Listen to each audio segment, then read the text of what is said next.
নমস্কাৰ সকলোকে স্বাগতম জনাইছোঁ দীপ ব্লগছলৈ। আজি আপোনালোকৰ বাবে আন এটা ভিডিঅ' লৈ আহিছোঁ, যিটো হৈছে Honda SP 125 BS6ৰ। আহকচোন আমি বাইকখনৰ কেইটামান চিনেমেটিক শ্বট চাই লওঁ।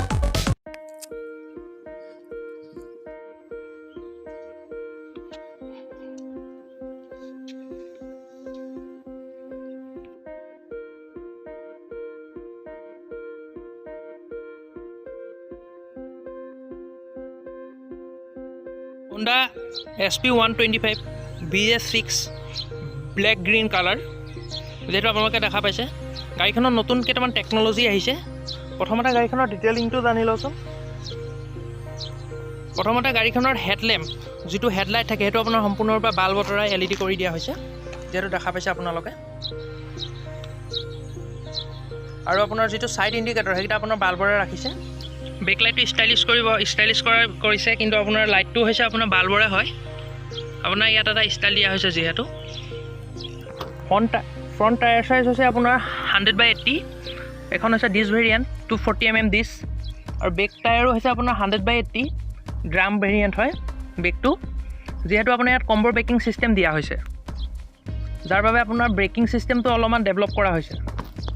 হণ্ডাৰ নিজৰ, যিটো আমি ক'ব গ'লে সাধাৰণ ভাষাত ঘৰুৱা, তেওঁলোকৰ হৈছে ACT, যি নিজৰ টেকন'লজি এইটো। আৰু লগত আপোনাৰ দিছে যে ESP, ইনহেণ্ড স্মাৰ্ট পাৱাৰ, যাৰ বাবে আপোনাৰ পাৱাৰটো বাঢ়িব গাড়ীখনৰ। মাস্কুলাৰ টেংক, স্পৰ্টি লুকৰ কাৰণে গাড়ীখনত মাস্কুলাৰ টেংক কৰি দিছে। 125cc ক'ব গ'লে গুড লুকিং, এটা স্পৰ্টি লুকৰ বাবে যদি আপুনি 125cc চাবলৈ যায়, বাকী গাড়ীতকৈ কম্পেয়াৰ কৰিব গ'লে মাছ বেটাৰ। ইয়াত চাইলেণ্ট ষ্টাৰ্ট, আপোনাৰ কিল ছুইচ আৰু চাইলেণ্ট ষ্টাৰ্ট দুইটা ছুইচ একেলগে দিয়া হৈছে। যিহেতু ইয়াত আপোনাৰ দেখা পাইছে যিডাল আপোনাৰ চাৰি গাৰ্ডডালো দিয়া হৈছে লগতে আপোনাৰ।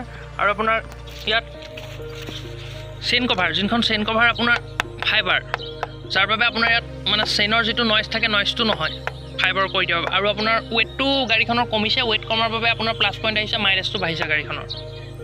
ইয়াত আপোনাৰ যিটো আমাৰ চেল্ফ মটৰ থাকে, মটৰটো আপোনাৰ ইয়াত নাই, দেখা পাইছে। নতুন টেকন'লজি আহিছে এইটো হণ্ডাৰ নিজৰ, যাৰ বাবে গাড়ীখনৰ ৱেইট কমিছে, প্লাছ পইণ্ট আপোনাৰ মাইলেজৰ ওপৰতে আহিছে।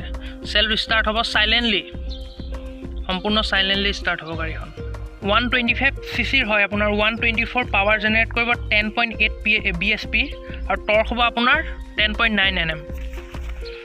125cc আপোনাৰ ধুনীয়া টেকন'লজি আহিছে এইটো এটা। স্মুথলি গাড়ীখন ৰান হ'ব, আপোনাৰ মাইলেজো আপোনাৰ সম্পূৰ্ণৰূপে বৰ্তমানলৈকেতো ধুনীয়া আহিব। আপুনি ছাৰ্ভিচিং কৰা মাত্ৰক আৰু ধুনীয়া মাইলেজ পোৱাৰ আশা আছে। এডাল হৈছে আপোনাৰ পিলিয়ন গ্ৰে ব্ৰিল, যিডালক কোৱা হয়।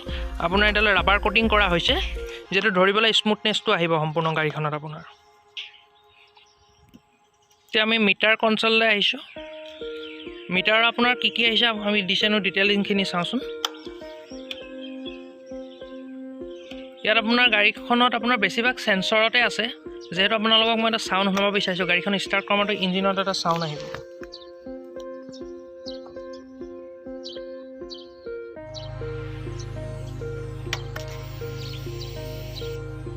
আপোনালোকে শুনা পাইছেনে মই ক'ব পৰা নাই চাউণ্ডটো। এতিয়া আমি মিটাৰ কনচললৈ আহোঁ। ইয়াত আপোনালোকে দেখা পাইছে, ইয়াত বিশেষকৈ দিছে আপোনাৰ গিয়াৰ ইণ্ডিকেটৰ, যিটো এইটো হৈছে আপোনাৰ গিয়াৰ ইণ্ডিকেটৰ, টাইম, কিলোমিটাৰটো, আৰু এইটো আপোনাৰ হৈছে ফিউল গেছ। এইটো হৈছে আপোনাৰ এভাৰেজ গাড়ীখনে কিমান দি আছে।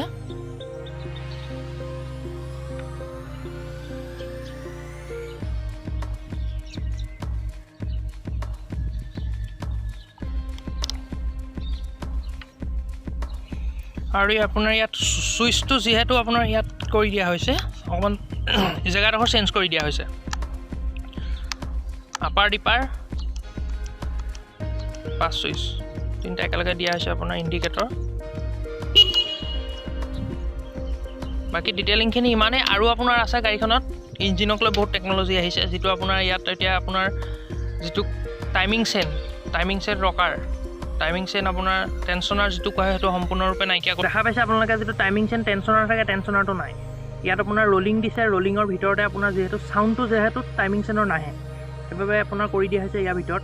আৰু ইয়াত আপোনাৰ ইয়াত যিটো পিষ্টনৰ চাইজটো আপোনাৰ অলপমান ইনক্ৰিজ কৰিছে, ইনক্ৰিজ কৰি পেলাই আপোনাৰ ইয়াত যিটো আপোনাৰ ঘৰ্ষণটো কমুৱাই দিয়াৰ কাৰণে গাড়ীখনৰ পাৱাৰটো বাঢ়িছে। আপোনাক আৰু এটা বস্তু দেখাই দিওঁ, ইয়াত আপোনাৰ মিটাৰত এটা বস্তু দেখা পাইছে, মই এবাৰ অফ কৰি অন কৰি দিওঁ আপোনাৰ মিটাৰত। এইটো হৈছে আপোনাৰ ইঞ্জিন মালফাংচন লাইট। যিহেতু আপোনাৰ সম্পূৰ্ণ কেইখন চেঞ্চৰত বনোৱা হৈছে, ইঞ্জিনৰ কিবা এটা বেমাৰ হয় যদি, সহজ ভাষাত ক'ব গ'লে বেমাৰ হয় যদি, এই লাইটটো ব্লিংক কৰিব। ব্লিংক আপোনাৰ কিমান বাৰ কৰিব পিছতহে গম পোৱা যাব। যিহেতু এতিয়া বৰ্তমানটোতো একো বাৰু ডিফল্ট হোৱা নাই ইঞ্জিনত, তাৰ বাবে আপোনাৰ প্ৰথম লাইটটো জ্বলে, যেতিয়া আপোনাৰ ষ্টাৰ্ট হয় তাৰপৰা গাড়ী অট'মেটিক লাইটটো বন্ধ হৈ যায়, তেতিয়া আপোনাৰ এইটো ব্লিংক কৰা হ'ব। এডাল হৈছে লেগ গাৰ্ড বা ইঞ্জিন গাৰ্ড যি কয়, লেগ গাৰ্ডো ক'ব পাৰে, ইঞ্জিন গাৰ্ডো ক'ব পাৰে। আচলতে এইটো লেগৰ কাৰণে নহয়েগৈ চাব গ'লে, এইটো ইঞ্জিনৰ কাৰণে হয়। আপুনি মেট গাৰ্ড, এডাল হৈছে মেট গাৰ্ড, যাতে বোকাটো তলৰ পৰা ইঞ্জিনত নাহে, আপোনাৰ তাৰ বাবে দিয়া হৈছে। প্ৰাইচটো জানি লওঁচোন। অনুৰ প্ৰাইচ হৈ গ'ল ডিছ ভেৰিয়েণ্টখনৰ 93,189 ৰুপিজ, আৰু ড্ৰামখনৰ হৈ গ'ল 88,812 ৰুপিজ। মই বৰ্তমান গোলাঘাটৰ কৈ আছোঁ, RTO চাৰ্জটো যদি বেলেগ বেলেগ হয় প্ৰাইচটো অলপমান কম বেছ হ'বও পাৰে। এতিয়া আহিছোঁ ইঞ্জিন টাইপলৈ। ইঞ্জিন টাইপ হৈছে air cool four stroke ASI field injection engine হয়। ফ্ৰণ্ট ছাছপেনশ্যন হৈ গ'ল টেলিস্কোপিক আৰু ৰিয়াৰটো হৈ গ'ল হাইড্ৰলিক। টেংক ফিউল কেপাচিটি হৈ গ'ল 11 লিটাৰ্ছৰ, আৰু চিট হাইট হ'ল 790 mm। গিয়াৰ হৈছে 5টা, 1 ডাউন 4 আপ। টায়াৰ হৈছে TVS-ৰ আপোনাৰ নাইলনৰ হয়, টিউবলেছ টায়াৰ। টেকন'লজি হৈছে ইক' মোড। আপুনি যদি 30 বা 50 ভিতৰত চলায় গাড়ীখনত ইক' মোড পাব। ইক' মোডত আপোনাৰ 60+ মাইলেজ পাব।